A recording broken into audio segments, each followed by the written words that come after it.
Apapun jenis permasalahan yang sedang teman-teman alami sekarang, yang mungkin teman-teman larut dalam kesedihan, insya Allah dengan mengamalkan zikir ini, maka akan jauh lebih mudah, lebih ringan untuk melewatinya.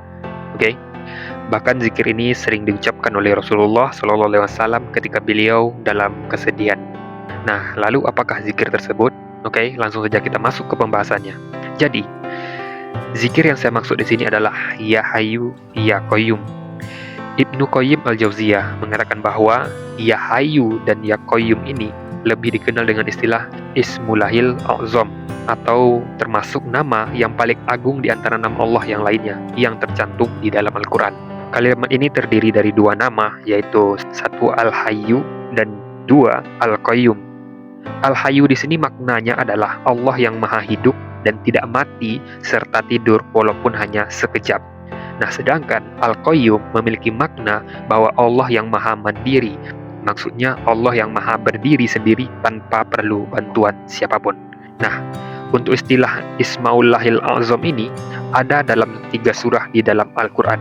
Hal ini sesuai dengan hadis berikut. Ismullah Al-A'zam yang jika digunakan untuk berdoa, maka Allah Subhanahu wa Ta'ala akan mengabulkan doanya, yakni yang terdapat dalam 3 surah dalam Al-Quran, yaitu surah Al-Baqarah, surah Ali Imran, dan surat Toha. Nah, hadis riwayat Ibnu Majah, Hakim, dan Tabrani. Kemudian, menurut Ibnu Qayyim al-Jauziyah, ayat yang dimaksud hadis tadi adalah Al-Baqarah ayat 255, kemudian Ali Imran ayat 2, dan surat Toha ayat 111.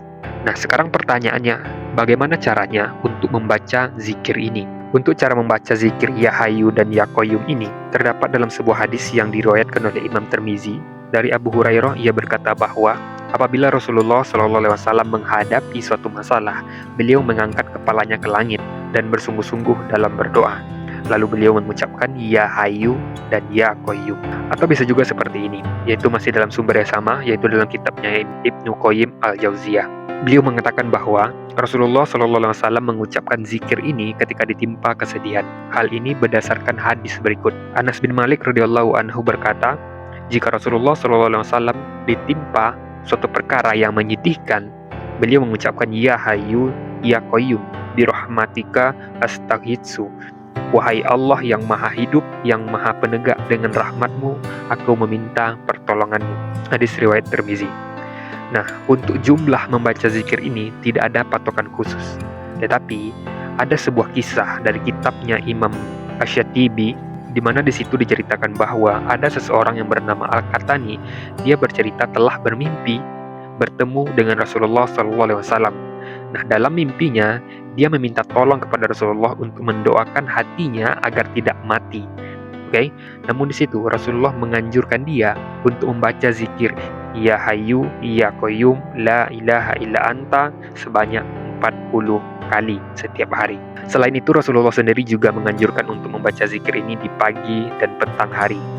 Dari Anas bin Malik radhiyallahu anhu, Rasulullah SAW berpesan kepada Fatimah radhiyallahu anha, hendaklah kamu mendengar apa yang aku wasiatkan kepada kamu, yaitu ucapkanlah apabila masuk waktu pagi dan apabila masuk waktu petang, yaitu Ya Hayyu Ya Qayyum birahmatika astaghitsu aslih li syakni kullahu wala takilni ila nafsi tarafata aini.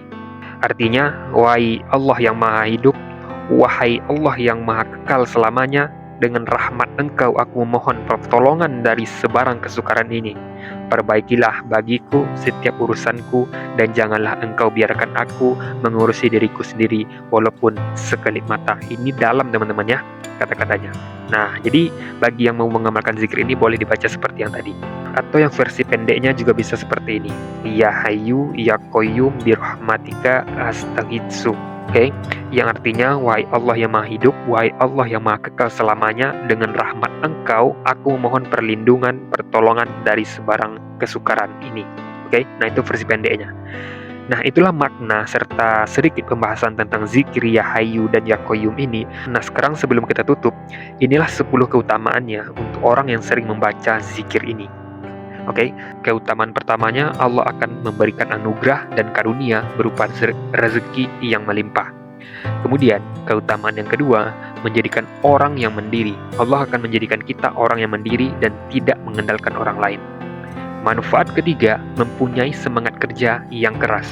Manfaat keempat, dimudahkan dalam mencari rezeki. Manfaat kelima, menjadi orang yang sukses karena bersungguh-sungguh dan tidak bermalas-malasan. Jadi orangnya itu betul-betul rajin ya teman-teman ya. Kita akan dijadikan rajin oleh Allah. Manfaat keenam, mendapatkan kebijaksanaan. Manfaat ketujuh, dijauhkan dari kesedihan. Manfaat kedelapan, dilindungi dari berbagai macam bencana. Manfaat kesembilan, mendapat solusi dari setiap masalah bisnisnya. Yang ke-10, dipermudah urusannya dalam menghadapi setiap masalah. Oke? Nah, mungkin sekian dulu video kita kali ini. Jika ada salah dalam penyampaian saya mohon maaf karena kesempurnaan hanyalah milik Allah semata. Silahkan teman-teman koreksi jika ada yang salah ya. Karena niat saya hanya sekedar menyebarkan kebaikan untuk kita semua, terutama untuk diri saya sendiri. Sampai ketemu lagi di video selanjutnya. Assalamualaikum warahmatullahi wabarakatuh.